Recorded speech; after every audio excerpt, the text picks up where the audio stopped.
Antrus metus iš eilės Šilainėje vyksta projektas tarp Lietuvos ir Lenkijos jaunimo.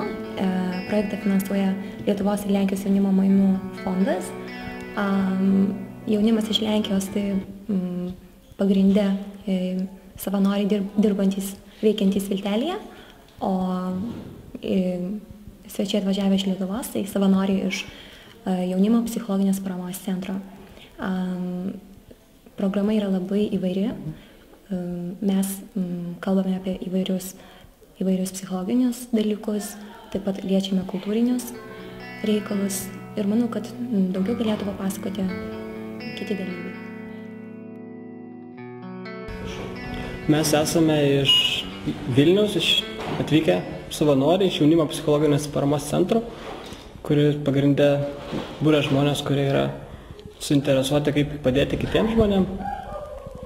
Ir sugalvojom taip, kad kodėlgi nepasidalinus patirtim su Lenkijos, Lietuvos kraštu, su Punsko kraštu, kur yra panaši organizacija, kuri irgi vienė savanorius, tik tai truputėlį kitaip dirba, jie dirba su neįgaliaisiais, mes daugiau tokį telefoninius dalykus liečiam. Ir sugalvojom, kad galim iš tikrųjų nuveikti daug kartu ir galim pasimokyti vieni iš kitų. Galim suprasti, ką reiškia būti Lietuvos Lenkų, būti Lenkijos lietuvių, ką reiškia būti mažu kraštu Lenkijoje. Tai aš esu Elžbieta ir aš vedžiau šokio terapiją, tokį susipažinimą su ja, nes tai gana naujas toks dalykas ir labai įdomus. Ir jis dažniausiai yra skirtas tam, kad mes išreikštume savo jausmus, kurie pas mus slypi, bet dažniausiai mes jų nepareiškiame. Nes kažkaip galvojam, kad protas yra atskirai, o kūnas yra atskirai, pavyzdžiui, ir siela yra atskirai, o būtent šokio terapija apjungia viską. Ir kūną, ir sielą, ir mūsų protą, ir širdį. Ir būtent mes tada pradedam suprasti, kokie iš tikrųjų jausmai yra mūsų kūne. Ir tai labai padeda mums nusiraminti, kažkaip suprasti, kas yra dabar. Ir būtent, nes mes dažniausiai dabar gyvename, kai esam vaikais, tai gyvenam dabar ir viskas yra gerai. Bet kai pradedam augti, tai pradedam galvoti, kad kas buvo, kas bus. O šokio terapija padeda mums sustoti ir pagalvoti, kas yra dabar ir kaip mes jaučiamės, kaip mes gyvename, apie ką mes galvojame, ko mes norime. Ir tai būtent yra toks galbūt svarbiausias jos tikslas. Labadiena, mano vardas Krzysztof, aš atvažiavau iš Vilniaus, iš jaunimo psichologinės paramos centro ir esu Lietuvos Lenkas. Ten gyvenu visą gyvenimą ir tėvai mano gimė Vilniuje.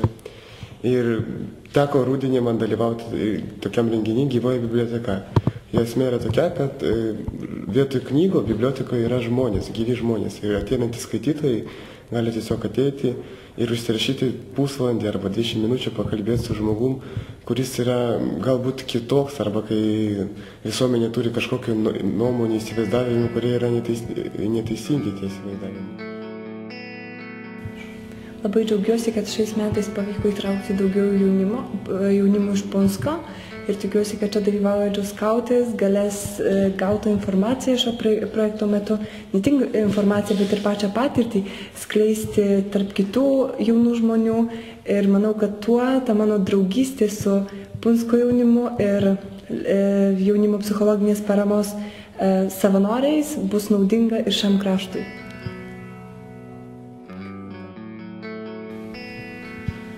Aš esu Kristina iš Vilniaus, jaunimo psichologinės paramos centro savanorė.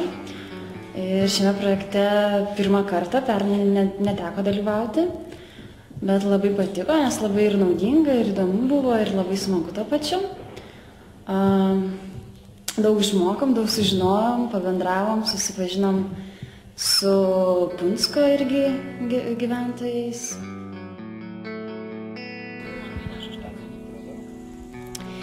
Seminare kalbėjom apie daug temų ir apie jaunimo psichologinės paramos centro veiklą ir apie jaunimo linijos veiklą, kitų savanoriškų programų. Aš pati pristačiau patyčių temą ir kalbėjau apie patyčių prevenciją, kas tai yra iš viso patyčios, kartu su dalyviais, kad būtų įdomiau ir nebūtų toks sausas mokslinis teorinis pasakojimas apie tas patyčias. Aš tiksliau stengiausi visus pakviesti į diskusiją, pagalvoti kartu, kas tai yra tos patyčios, kaip jas atskirti. Pasiaiškinom, paaiškėjo, kad visi turi labai skirtingų nuomonių. Paskui pažaidėm tokį žaidimą, kai pakviečiau savanorius suvaidinti vieną iš patyčių galimų situacijų, aptarėm, kokie yra vaidmenys ir pasižiūrėjom, kiek daug yra neigiamų žmonių ir kiek mažai yra tokių gynėjų, kurie gali padėti apsiginti tose situacijose. O galiausiai tai kartu su visais dalyviais sužinojome, kaip galima padėti tam žmogui, iš kurio tyčiojamasi ir jeigu iš tavęs tyčiojasi, ką galima daryti.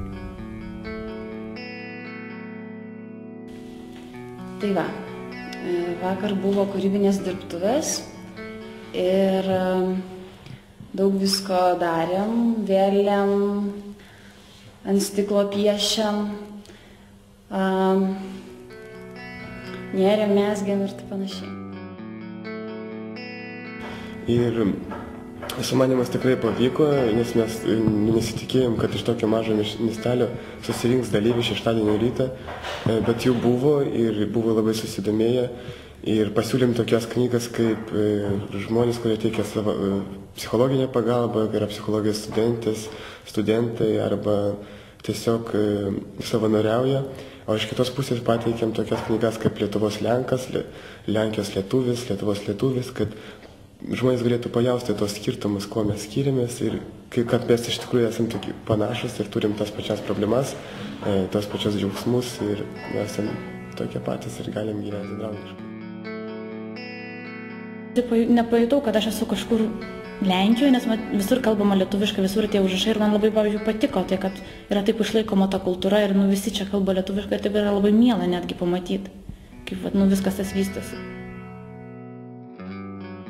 Ir šitas projektas duoda mums dar kartą suprasti, kad kai mes susitinkame, per pusę dienos mes jau taip greitai susidraugaujame, tarsi mes būtume iš vienos valstybės ir visą gyvenimą gyventume šalia kažkur.